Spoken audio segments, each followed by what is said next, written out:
Pues sí, antes de viajar a La Haya, donde hay una importante reunión mañana con el equipo jurídico boliviano, el presidente del Estado Plurinacional, Evo Morales, tomó posesión, posesionó al nuevo comandante de la Policía Nacional. Su nombre es Abel de la Barra. Reino Salazar fue uno de los comandantes de la policía que menor tiempo estuvo en el cargo. Los cambios llegaron esta mañana en Palacio de Gobierno. El coronel Abel de la Barra fue posicionado como nuevo comandante de la Policía Boliviana. Se trata del primer afro-boliviano en llegar a la comandancia de la institución Verde Olivo. Es un hombre que muy sensible con las cosas que acontecen a los seres humanos, muy querendón del ser humano. De la Barra anunció la creación de la Dirección Nacional de Descolonización de la Policía Boliviana y también de una política institucional de seguridad ciudadana para cumplir la Agenda 2025. Pero en su gestión también queda pendiente la lucha contra la corrupción. Yo quiero decirles, hermanos de la policía, el policía que combate la delincuencia, querido, respetado por su pueblo, por el pueblo boliviano. En la cumbre judicial, recordemos que se aprobó la figura del agente encubierto en la lucha contra la corrupción y personal altamente especializado que investigue la posible implicancia de operadores de justicia en hechos de corrupción, en los llamados consorcios de jueces, abogados, fiscales y policías. Esa misma cumbre identificó 8 problemas de la justicia boliviana, que es discriminatoria, burocrática, favorece a la corrupción. Los procesos son confusos e interminables. No beneficia a nadie. La víctima no tiene resarcimiento. El procesado en las cárceles hacinadas no encontrará tampoco reinserción. El gobierno plasmó las iniciativas surgidas en 3 proyectos de ley en el Plan de Reforma de la Justicia: la Ley de Conciliación Ciudadana y Municipal, la modificatoria de la Ley del Ejercicio de la Abogacía y la modificación al Código de Procedimiento Penal a través del nuevo Código del Sistema Penal, un proyecto que reúne en una sola norma los códigos penal y procesal penal. Estos proyectos tienen como base acortar el plazo de los procesos penales y sancionar a las autoridades y abogados que incurran en retardación. Muchas gracias, Vania. Evidentemente, el fondo de la Cumbre de la Justicia fue loable. Los resultados están ahí. La aplicación es otra cosa. De esto vamos a hablar con el doctor Pastor Mamani, presidente del Tribunal Supremo de Justicia. ¿Qué tal? Muy buenas noches. Bienvenido. Muy buenas noches. Sobre todo un saludo a este prestigioso canal que tan gentilmente siempre nos ha acogido a la justicia en Bolivia. Muy bien, muchísimas gracias por esas palabras y esas consideraciones. Esperemos que la justicia también nos acoja a todos los bolivianos como debe ser. Y Mila Reynolds, que es del programa de justicia de la cooperación suiza. Necesitamos mucha cooperación en la materia. Muchas gracias. Ramón, es un gusto estar aquí compartiendo con ustedes. En materia. Uno tiene la sensación, don Pastor, después de haber visto la nota, que es una nota que podría repetirse año tras año, tras año, tras año, y siempre llegamos a lo mismo, que Bolivia es un país legal, pero es un país poco justo. En realidad, esa es la forma de funcionamiento, lamentablemente, del sistema en que vive nuestro país, América Latina y el mundo. No hay un país en el mundo que no se queje de la forma de su administración de justicia, porque en verdad tampoco lo hubo una receta, sino cada país tiene su propia particularidad y su propia forma de administrar su justicia de acuerdo a las características propias. Claro, pero si uno dice que en Bolivia, por ejemplo, se han establecido consorcios de jueces, abogados, fiscales y policías, el diagnóstico no puede ser más que alarmante. Así es, en efecto, el Tribunal Supremo de Justicia ha analizado y tiene mucha preocupación sobre el caso. Del mismo modo es que en la Cumbre Nacional de Justicia, como también en nuestra cumbre sectorial exclusivamente del sistema judicial boliviano, hemos analizado varios ejes temáticos, como son 6 del Ministerio de Justicia y nosotros 3 que tuvimos que agregar al mismo, que son, por ejemplo, la independencia judicial, el presupuesto económico y la justicia indígena originaria campesina. Ahora, Pastor, preocupa mucho el tema de la retardación de justicia, preocupa muchísimo, preocupa esta frase, y una de las conclusiones de la Cumbre de la Justicia fue determinante: procesos son confusos, tardíos y en muchos casos erróneos. Es decir, aquí hay un problema de fondo que los operadores de justicia no han sabido hasta el momento atender, y esto es muy grave. Debemos partir de lo siguiente: los jueces, los vocales o los magistrados, en otras palabras, las autoridades jurisdiccionales, Nuestros actos solo deben ceñirse y se ciñen a la Constitución, a los códigos y las leyes. Ocurre de que en nuestro país, lamentablemente, nuestra normativa judicial todavía sigue vigente desde la época colonial, la época republicana o de los últimos tiempos, que en realidad no han sido producto del propio pueblo, menos sacar de su propia experiencia.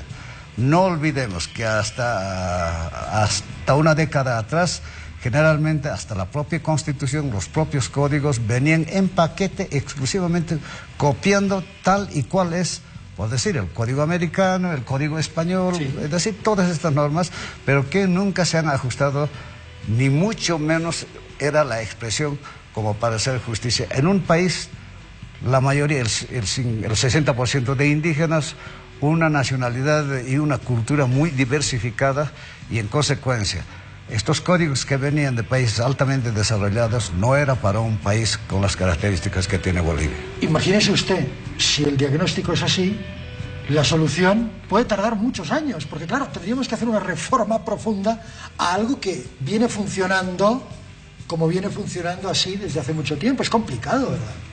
Así es, y por eso que nosotros en la cumbre hemos manifestado que la justicia tiene que ser, y sobre todo sus normas, hechas por los propios bolivianos y para los bolivianos. De manera entonces que solo nuestros abogados que han salido de las entrañas del pueblo conocen la realidad nacional y en consecuencia qué clase de normativa y qué clase de justicia se quiere. Porque además de eso, no hay que perder de vista de que en nuestro país rige todavía la justicia indígena originaria campesina. Se ha conservado. Ni la colonia ni la república pudieron hacer desaparecer, sino conviven entre la justicia ordinaria y la justicia indígena. De todos modos, es importante el rol que la cooperación internacional, y en este caso la cooperación suiza, puede hacer para tratar de hacer una justicia mucho más plural, ¿no? Es decir, ustedes manejan elementos como la conciliación, que me parece fundamental en un Estado de Derecho. Bueno, definitivamente... Hace un momento tú mencionabas el tema de retardación de justicia y justamente el tema de la conciliación va a apuntar a trabajar sobre este tema. La conciliación es una forma de que apoye en todo caso a evitar o a minorar esa retardación de justicia a través de un instrumento, un mecanismo que permite a que las partes busquen una solución entre una lógica de una cultura de paz y definan encontrar soluciones rápidas, efectivas, sin necesidad de un trámite tan largo como son los procesos judiciales. O de un trámite. De los costos. Una de las características es la gratuidad. Y ahí vamos, ¿no? Entonces, son soluciones que se pueden dar. El Código de Procedimiento Civil sí lo establece desde el año 2013 que fue aprobado.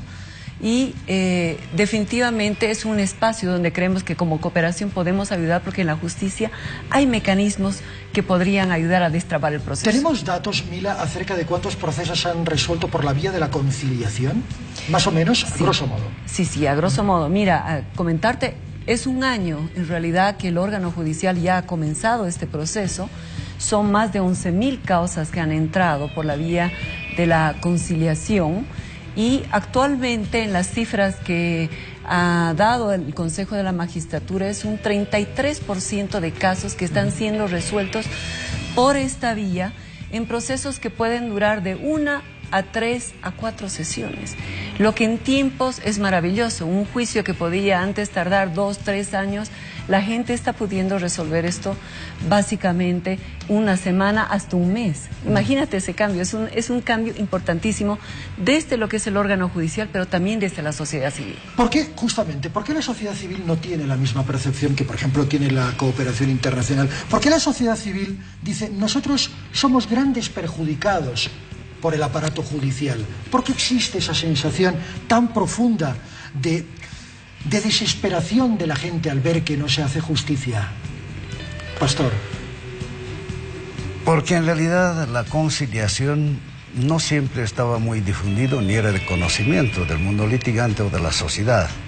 Si bien es cierto que la conciliación como tal estaba plasmado en las normativas, inclusive desde el Código Santa Cruz, códigos Banzer, en fin, correcto, pero no tenía vigencia, y la novedad que nos trae el Código Procesal Civil y Familiar es que antes de ingresar a cualquier proceso ordinario en materia civil, es obligatorio la conciliación.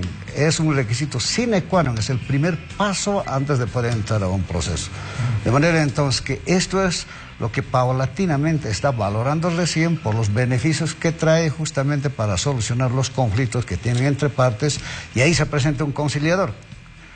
Una persona completamente ajena al problema, desinteresada, lo único que tiene que conocer es la habilidad de cómo puede acercar a las partes en conflicto, llegar a una solución, firmar un acta, la misma sea aprobada por el juez, de manera entonces que esto tiene carácter de sentencia y ejecutorial.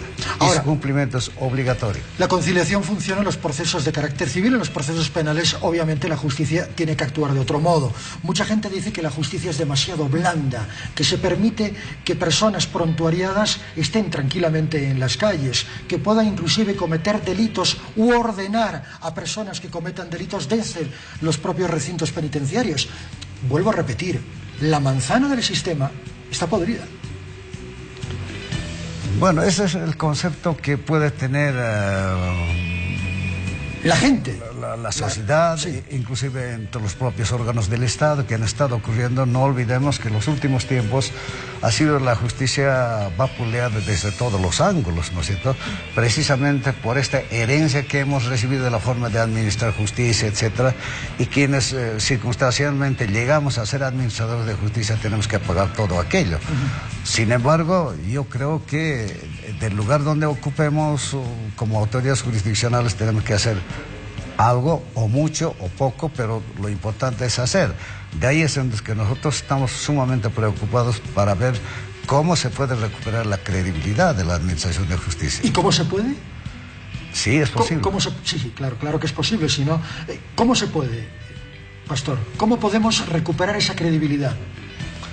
Bueno, por ejemplo, como señalabas, por ejemplo, la conciliación. Vale, es un instituto muy importante que recién paulatinamente la población está cobrando tan importancia, y es así que en un año, como dice la compañera, solo en un año hemos llegado a que de todas las causas que ingresan en materia civil, en un 33 a 35% llegan a la conciliación, con el cual termina absolutamente la diferencia sobre el conflicto entre partes. Entonces, esto nos da a entender que paulatinamente está tomando eco e importancia en la población, y sobre todo con la cooperación suiza hemos hecho la socialización, la difusión en todos los campos, pero que hoy realmente está tomando mucho valor, y hay algo que posiblemente de aquí a algunos años en materia civil, al ingreso en la conciliación se solucionen completamente, y muy pocos posiblemente ingresen al proceso ordinario en materia civil. Hacemos votos para que se oiga Dante Justinano, responsable del Consejo de la Magistratura, también ha hecho un diagnóstico de la situación justamente de los magistrados en Bolivia. Ha sido un diagnóstico que más que nada ha sonado como mea culpa, es decir, se asume que no se está impartiendo bien justicia, ahora hay que reaccionar a todo esto. ¿En qué otros proyectos va a colaborar la cooperación suiza justamente en el desarrollo de una justicia más plural en Bolivia, más allá de este ámbito de la conciliación penal? Bueno, yo creo que el proyecto ahora Acceso a Justicia ha venido trabajando en estos últimos años, además de la conciliación en sede judicial, que tiene una dinámica propia. Hemos venido trabajando con temas de la defensa pública, ¿no? Porque el tema de penal es un tema muy denso, muy complejo. El Estado boliviano está avanzando en un nuevo código de sistema penal. Estamos trabajando en esa área porque definitivamente el respeto, el derecho al debido proceso, aquellos privados de libertad que no tienen posibilidad a la defensa pública, es un tema que amerita también trabajar. El enfoque sobre todo de la cooperación suiza está justamente en centrarse en la población, ojo, con la ciudadanía, que es aquella que amerita tener un mejor acceso a la justicia. Entonces, hablamos del ciudadano común en la conciliación, hablamos de los privados de libertad, pero también tenemos proyectos mucho más concretos y pequeños ubicados, por ejemplo, mujeres y acceso a la justicia, jóvenes en conflicto con la ley. Tenemos un proyecto que se llama El Derecho a la es una segunda oportunidad para los jóvenes para salir adelante, pero también hemos abordado la temática desde la conciliación extrajudicial, porque hay dos modelos, Ramón, y eso es importante aclarar. Sí. El órgano judicial como tal tiene un modelo importante como administradores de justicia, y la conciliación es un elemento que viene con mucha fuerza que ahora está entrando. Pero la conciliación extrajudicial desde la sociedad civil también es un factor importante.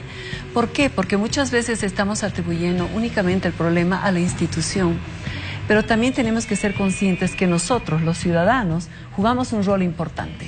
Tenemos una dificultad y decimos, a esta persona le voy a poner un juicio, ¿no? Sí. Nuestra lógica es, voy a ganar y le voy a poner un juicio y lo voy a meter a la cárcel. Te voy a demandar. No, Típico. exactamente, ¿Verdad que sí? ¿no? Entonces hay un cambio societal que también tiene que acompañar este proceso. Muy bien. La lógica de la corresponsabilidad es un elemento fundamental y creemos que hay que ir abriendo estos espacios, en primer lugar para que la gente comience a encontrar soluciones, pero también las poblaciones en situación de vulnerabilidad encuentren oxígeno, y es ahí donde estamos trabajando y apuntando como Cooperación Ciudadana. Y en ese aspecto también tiene un rol muy importante los medios de comunicación como difusión justamente de todos estos conceptos. Muchísimas gracias por haber estado con nosotros, Pastor. Éxito. Mila, un placer. Encantada, Ramón.